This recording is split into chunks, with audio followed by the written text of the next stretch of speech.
And welcome to the channel, or welcome back. And in this video we're going to work on the MGB GT, and we're going to be working more specifically on the rack and pinion. We'll look for play and where play can happen. Then we'll remove the rack and pinion from the car. We'll have a closer look on the bench.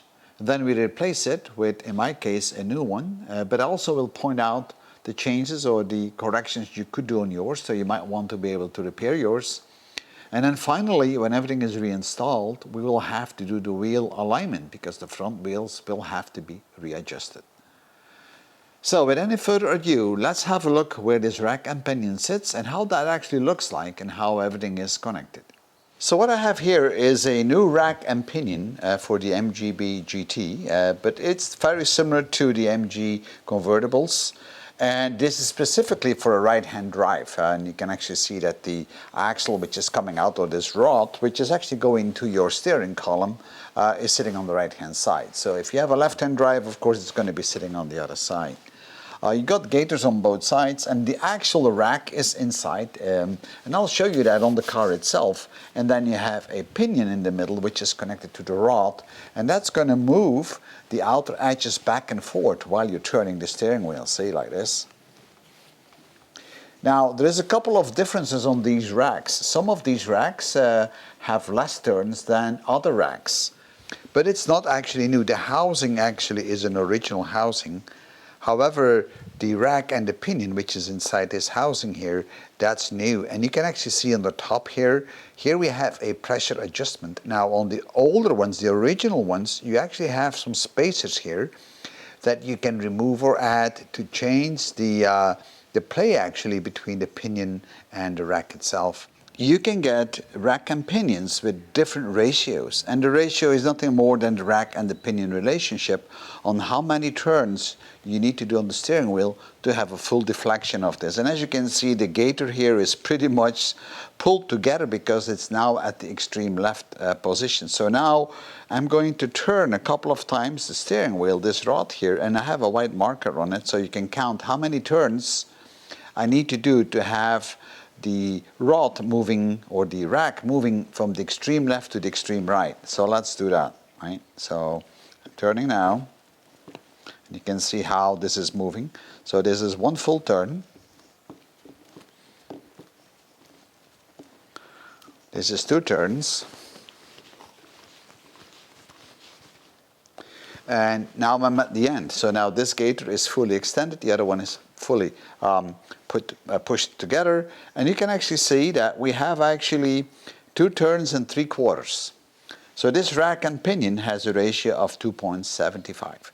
So you can get different racks for that, depending on how direct you want the steering to be. On both sides of the rack and pinion, you find a rod which is threaded, and that's the rod that connects to the upright. And there is a counterlocking nut that needs to go on there. And then finally, you have this ball joint that is connected to your upright of the car. And then that's the one you need to adjust to align the toe in or the toe out. And we'll talk about this once we get to that point, but I just wanted to show you that. I'm calling this part a ball joint, but the real name is a tie rod end. And they actually come without the greasing nipple or with a greasing nipple. Here you go. So I guess I'm going to install the one with a greasing nipple. Installing the rack and pinion isn't all that difficult, and in fact even the wheel alignment is not hard at all. There are a few points though that you need to pay attention to, or at least the way I do it, is that first of all, while we're connecting everything, I want to make sure that my steering wheel is in the right vertical position, so I have the spokes in the right direction as I want to have them when the car is going in a straight direction. So of course you can influence that a bit by adjusting the tie rods, but I actually try to do this from the start, especially when I put up the U-joint between the steering column and the rack and pinion part. That's why I always measure the center position of the rack and pinion. So I'm going to position the rack and pinion in its central position before I connect it to the actual steering column. And then things become very, very easy. And I'm going to make sure that it stays in that position once everything is connected. The other thing is that if you're installing things, you also have to loosen up the steering column bolts. So where the 2 points meet, where you have the U-joint, everything is properly aligned. And then check that out. And once that alignment is done, then you may have to put some spacers and some washers here and there, either on the steering column or actually on the support brackets where the rack and pinion is. But you'll see all that. It sounds maybe complicated, but it really isn't.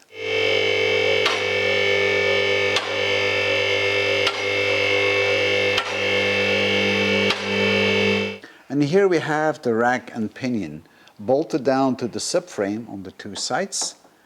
And as you can see here, this is a little bit of a different setup than the rack and pinion I just showed you a few minutes ago, because this is an original one. You have the gaiters on the left and on the right, and then you have the tie rods really going to the wheels. So you have the tie rods on the left and on the right connecting to the uprights. So let me show you the uprights and where that connects. And here you actually see the tie rod and the ball joint that's connected to the upright. And play on the steering can happen in many different areas. First of all, you can have a worn out rack and pinion, and then typically you will have to replace it or actually change the washer or the spacer on the steering house, so you could put some more pressure onto the pinion, onto the rack, and then you might be able to reduce the play. That's one of the options, but often that doesn't work, but sometimes it actually does help. The other area where you could have an issue is actually on the sides where the ball joint connects to the upright. Maybe these ball joints are worn out, and then you would have to replace it. And then finally you have the tie rod, which is connected to the rack and pinion. That joint right there could have some issues as well. There's a small spring inside. Maybe that spring is broken. So how do you know what's wrong with your car? Well, it's very simple. Put it on the ground, have somebody turn the steering wheel, and then you check where you see the play. On this car, I'm going to show you where my play is, and my play is actually inside the rack and pinion housing. And hopefully you can see it when I'm going to show you that. So let me give you a close-up, and then we're going to start taking things apart. I'm going to rock this wheel back and forth a bit and see if we have play or if we can feel play. Now, I know I have it because I checked it before, but I'm just going to try to show it to you.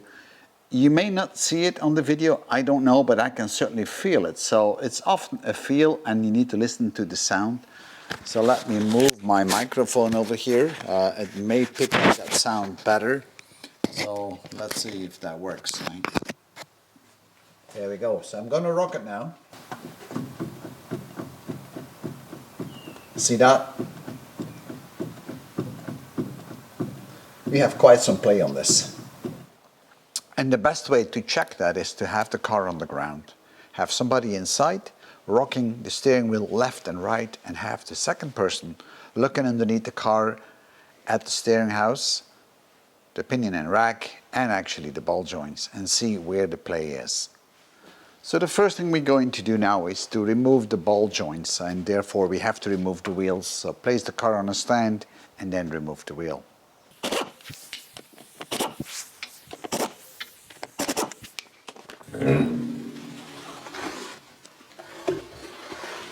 So here's our ball joint. So I'm going to undo this nut first, and then I'm going to try to shock it out by a hammer.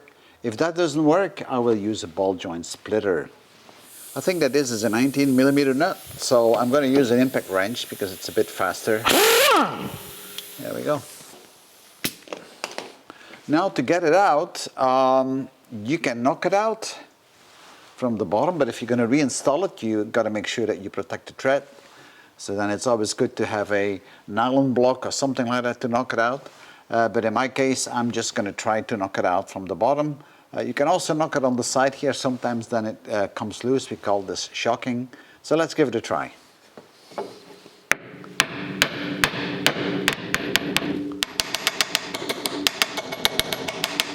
All right. Well, that doesn't seem to move very easily. Well, that's pretty tough in it, so I'm going to use my ball joint splitter. This is what we call a ball joint splitter, and just place it in between so that the pushing arm pushes out the threaded rod here, and it will push that up, And then this fork here sits on the upright. And then just tighten up this bolt and it should come out.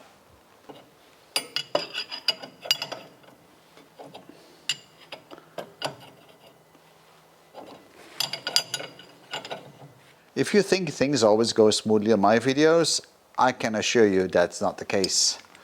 The ball joint splitter, well, it just broke. So now it has to go out with brute force. We have to knock it out from the bottom.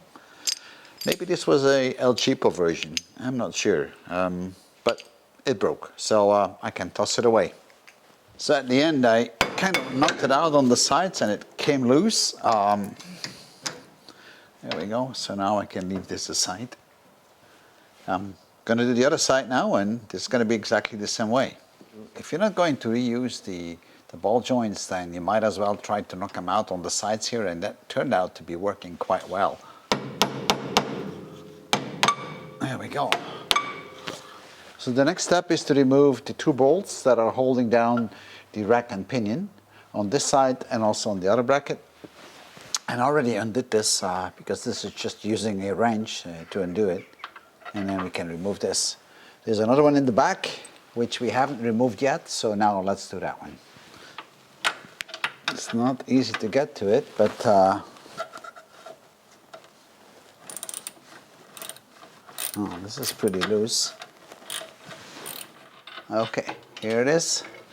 And now we'll do the other side, and then we have one more point to disconnect, which is the U-joint, which is connecting the rack and pinion to the steering column.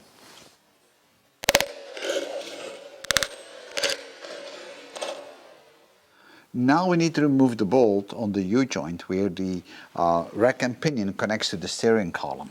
And that's where that bolt is. So guys, this is always a little bit of fiddling, as you can see. But eventually it's going to go.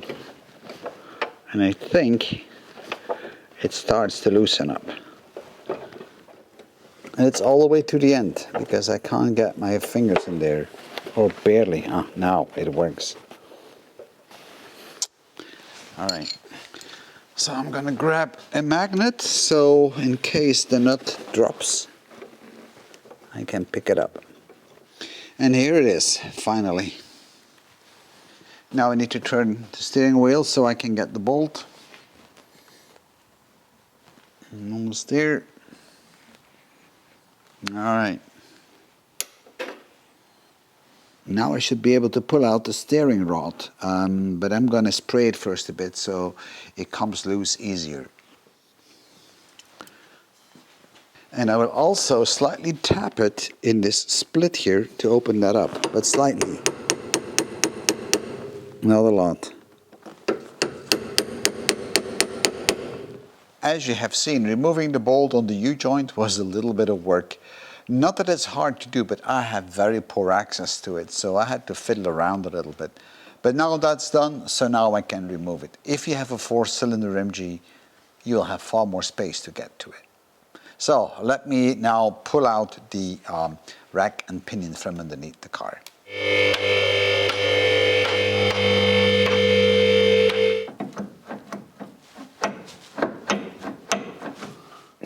On any normal car, you can actually move the rack forward and then just pull it out. Now in my case, that isn't going to work because I have a piece of metal here in the way, which is part of the big pulley of my crankshaft. And I don't even know if I can get it off because I even can get in between here. So I have only problems. So how are we going to solve this? Well, I think I'm going to lower this whole subframe a bit.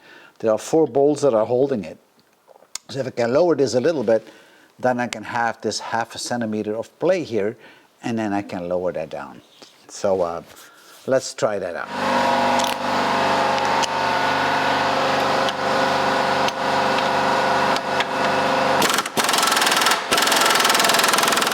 So meanwhile, I released the 4 bolts that are holding up the front subframe. So there's 1 bolt here and there's 1 bolt there, and we have the same on the other side. So now I was able to lower that whole front frame a little bit so I could slide out the rack and pinion. So now that should come out. There we go. While I'm at it, I might as well decide to take the whole front subframe off and get it all cleaned up and then mount it back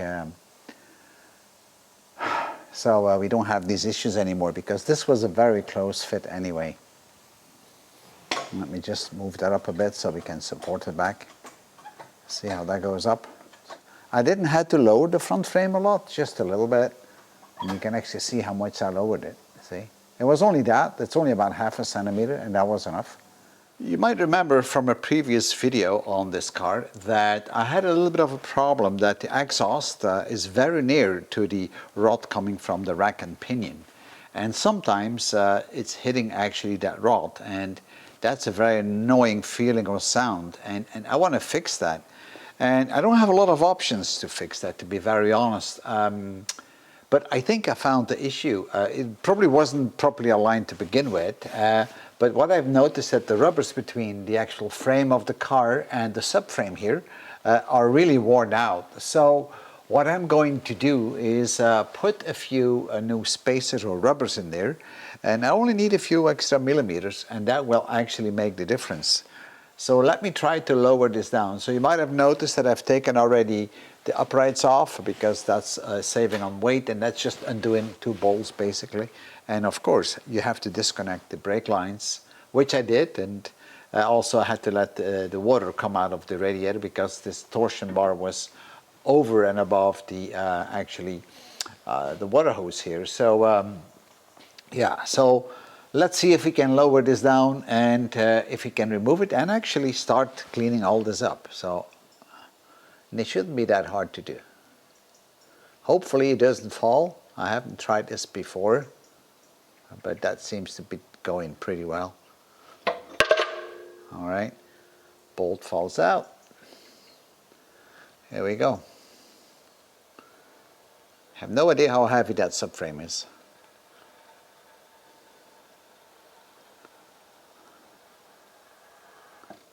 All right, and here it is.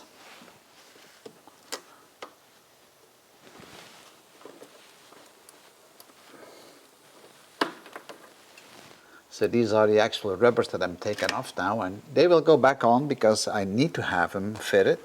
But I also will place some additional spacers in between, so that will really help a lot. So I'm going to put this subframe on the side, and we're going to clean it all up. I honestly have no idea on how heavy this suspension is, so I'm just going to feel it. Oh, it's not too bad. It's a one-man lift easily. So this is the front subframe of the MGB, and you can see on the sides here that the suspension is slightly different. This suspension is what we call Costello suspension, and that's a modification to the normal MG or MGB GT for that matter. All what it does is adding a top wishbone, and here you have that wishbone, and that improves a lot the road handling. So now you have 2 wishbones, one on the bottom, one on the top, and the upright or the wheel is right here. And then of course you can fit a standard shock absorber. So what I expected to be a very quick job turned out not to be the case. You could see that the rack and pinion was hard to remove without lowering that subframe. I couldn't get it away from that big pulley here. So now that the subframe is out, I'm probably going to repaint it and get it reconditioned, and at the same time I'm going to do all the wrapping all over again, because this is getting a bit tacky now. And I think it's the right time to do some more work. So often when you start on a car, you start with where you think it's a small job, and I thought I could have done it in one video, but now it's going to turn out that I need to do it actually in 2 videos.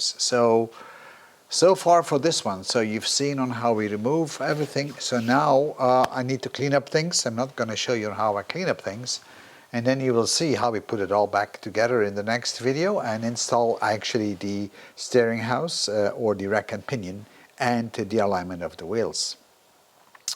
So thank you very much for viewing.